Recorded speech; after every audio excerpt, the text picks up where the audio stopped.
Hello, नमस्ते, सत श्री अकाल, आदाब। सभी मेरी महिला साथियों को नमस्ते। जैसे कि आपको पता है कि महिला पर्यवेक्षक एवं आंगनवाड़ी कार्यकर्ता की एग्ज़ाम इस साल 2024 में दिसंबर तक होने की संभावना है, जिसको लेकर मैंने एक अपना छोटा सा बैच स्टार्ट किया है। ये जो बैच है ये संपूर्ण थ्योरी बैच होगा, जिसमें पूरे चारों सब्जेक्ट आपको पढ़ाए जाएंगे। तो पहला सब्जेक्ट बाल विकास का है, जिसके बारे में आज हम इसमें जो फर्स्ट टॉपिक है बुनियादी अवधारणाएं, इसके बारे में अध्ययन करेंगे। Okay, so let's start. तो ये है हमारी फर्स्ट क्लास बाल विकास की, जिसमें हम अध्ययन करने वाले हैं बुनियादी अवधारणाओं के बारे में। ओके, सिलेबस की अगर मैं बात करूँ तो सिलेबस आपको पता ही होगा, नहीं भी पता होगा तो आप यहाँ पे स्क्रीन पे देख पा रहे होंगे कि इसमें 4 सब्जेक्ट होते हैं। पोषण एवं स्वास्थ्य प्रथम सब्जेक्ट होता है, जिसमें 55 मार्क्स के क्वेश्चन आते हैं। सेकंड है सामान्य ज्ञान एवं तर्क शक्ति। थर्ड है प्रबंधकीय गुण। फोर्थ है शिशु की प्रारंभिक देखभाल एवं शिक्षा। कुल मिला के 200 अंक का पेपर होता है, जिसकी समय अवधि 3 घंटे की। जैसे कि आप यहाँ पे देख पा रहे होंगे, सिलेबस पूरा यहाँ दिया हुआ। यह सिलेबस बाल विकास का है। इसमें जो सब टॉपिक्स हैं, जो मेन टॉपिक है, इन सभी के बारे में हम अध्ययन करेंगे। तो शुरुआत करते हैं।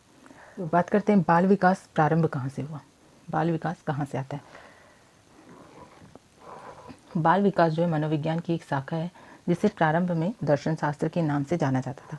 दर्शन शास्त्र की प्रमुख 2 शाखाएं होती है, 2 पार्ट में से डिवाइड किया गया है, पश्चिम दर्शन शास्त्र एवं भारतीय दर्शन शास्त्र। यहाँ पे भारतीय दर्शन शास्त्र का कोई भी रोल काल नहीं होता है। हम जो भी दर्शन शास्त्र पढ़ते हैं वो पश्चिमी दर्शन शास्त्र होता है। तो प्राचीन काल में अगर मैं बात करूँ, प्राचीन काल में पश्चिमी दर्शन शास्त्र को आत्मा का विज्ञान कहते थे। अब आत्मा क्या होती है, तो आत्मा क्या होती है, ये अरिस्टोटल नाम के एक मनोवैज्ञानिक थे, जिन्होंने आत्मा के बारे में अध्ययन किया और बताया कि आत्मा क्या होती है। ओके, तो मनोविज्ञान को या फिर दर्शन शास्त्र को सबसे पहले आत्मा का विज्ञान भी कहा जाता था। मदर ऑफ दर्शन शास्त्र मनोविज्ञान इज कॉल्ड दर्शन शास्त्र। मनोविज्ञान की जो जननी है वो कौन है, दर्शन शास्त्र ही है। अगर मैं मनोविज्ञान की जननी की बात करूँ तो वो दर्शन शास्त्र ही होता है। दर्शन शास्त्र से ही मनोविज्ञान की उत्पत्ति हुई है। अब मनोविज्ञान की जो प्रथम बार इसे नाम दिया गया आत्मा का विज्ञान। तो आत्मा का विज्ञान होता क्या है, जिसमें आत्मा का अध्ययन किया जाता है, वह आत्मा का विज्ञान होता है। तो एरिस्टोटल जो थे वो सिकंदर के गुरु भी थे, आपको पता होगा। ओके, तो अरस्तु ने दर्शन शास्त्र को आत्मा का विज्ञान कहा, या फिर अंतःकरण का नाम दिया। एरिस्टोटल ने जो है वो दर्शन शास्त्र को आत्मा का विज्ञान भी कहा था, या फिर अंतःकरण का भी नाम दिया, अंतःकरण का विज्ञान का भी नाम दिया था। एरिस्टोटल को father of biology and father of zoology के नाम से भी जाना जाता है। इन्होंने बायोलॉजी के क्षेत्र में और जूलॉजी के क्षेत्र विषय में भी अपना बहुत योगदान दिया है। बात करूँ रिडोल्फ गोइकिल, जो एक मनोवैज्ञानिक थे, जिन्होंने एक बुक लिखी साइकोलॉजिया। लेकिन साइकोलॉजिया अगर शब्द की मैं बात करूँ तो साइकोलॉजिया शब्द का सबसे पहले प्रयोग गैरिट ने किया था। अब आत्मा के विज्ञान को मनोविज्ञान कहते हैं, लेकिन ये स्पष्ट नहीं हो पा रहा था कि आत्मा के विज्ञान को किस प्रकार से मनोविज्ञान कहते हैं। तो पैम्पोलॉजी करके एक साइंटिस्ट थे, जिन्होंने आत्मा के विज्ञान को मनोविज्ञान को मन का विज्ञान का भी नाम दे दिया। आत्मा का विज्ञान किन्होंने नाम दिया था, एरिस्टोटल ने नाम दिया था। लेकिन अगर मैं मन के विज्ञान की बात करूँ तो ये किसने नाम दिया, पैम्पोलॉजी ने नाम दिया। मन के विज्ञान के नाम के बाद में चेतना का विज्ञान आता है, कॉन्स्टिट्यूशन साइंस, जिसे विलियम वुंट ने दिया था। जो कि विलियम वुंट जो थे वो कहाँ के रहने वाले थे, जर्मनी के रहने वाले थे। और यह जो अवधारणा थी वो 1979 में दी गई थी।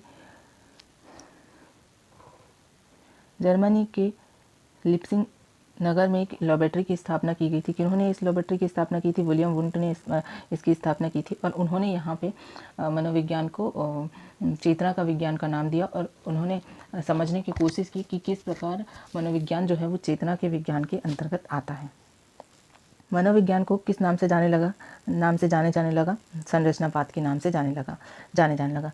तो मनोविज्ञान के जो संरचना या फिर चेतना का विज्ञान था, ये किसने नाम दिया था, इसके फाउंडर कौन थे, विलियम वुंट से, जो कि जर्मनी से बिलोंग करते थे, और यही मनोविज्ञान के जनक भी कहलाते।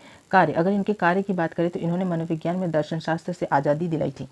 यही जो मनोवैज्ञानिक थे, जिन्होंने मनोविज्ञान को दर्शन शास्त्र से आज़ादी दिलाई और मनोविज्ञान की एक अपनी अलग शाखा का उद्गम किया था। सन 1879 में मनोविज्ञान की प्रथम प्रयोगशाला का स्थापना की गई थी, जो प्रयोगशाला जर्मनी के लिप्सिंग शहर में थी। संरचनावाद की जब बात करते हैं तो संरचना कहाँ से आती है, तो ये जो आपको दिखाई दे रहा है एक व्यक्ति है, इसकी कुछ सेंसरी ऑर्गन्स होते हैं, आपके भी होंगे। अगर सेंसरी ऑर्गन्स की बात करो, सेंसरी ऑर्गन के इसमें आते हैं आँख, कान, जीभ, त्वचा, नाक। ठीक है, जो चीज़ हमको किसी चीज़ के होने का एहसास दिलाते हैं वो सेंसरी ऑर्गन की इसमें आते हैं। संरचनावाद की जो स्थापना थी वो किन्होंने की थी? विलियम वुंट ने की थी। विलियम वुंट ने बताया कि मनोविज्ञान जो है वो संरचनावाद पर आधारित होता है। संरचनावाद क्या होता है? देखिए, सेंसरी ऑर्गन की बात करूँ तो मैं आँखें सेंसरी ऑर्गन्स में आती है, कान, जीभ, त्वचा, स्किन, नाक, ये सारी चीज़ें सेंसरी ऑर्गन्स में आती हैं। ये सारे अंग जो है वो सेंसरी ऑर्गन्स के अंतर्गत आते हैं। सेंसरी ऑर्गन्स का क्या काम होता है? सेंसरी ऑर्गन का काम होता है सूचनाओं को ग्रहण करना। सूचनाओं को ग्रहण करने के बाद में मस्तिष्क तक सूचनाओं को पहुंचाना। मस्तिष्क में सूचनाएं पहुंचती है, इसके बाद में ये सूचनाएं जो सूचना हमको प्राप्त होती है उन पे संरचना बनाता है।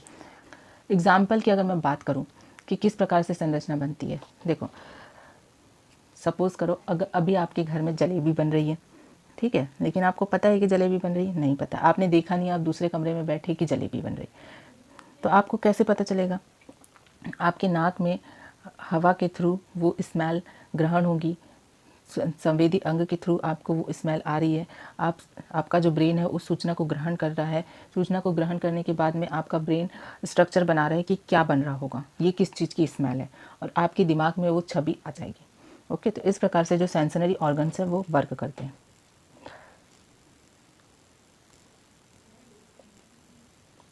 देखिए यहाँ पे मैं आपको स्ट्रक्चर के थ्रू भी बता देती हूँ कि किस टाइप से सेंसरी ऑर्गन जो है वो काम करते हैं। आँखें जो है, आँख एक संवेदना का काम करती है, एक संवेदी अंग है, और जीभ भी।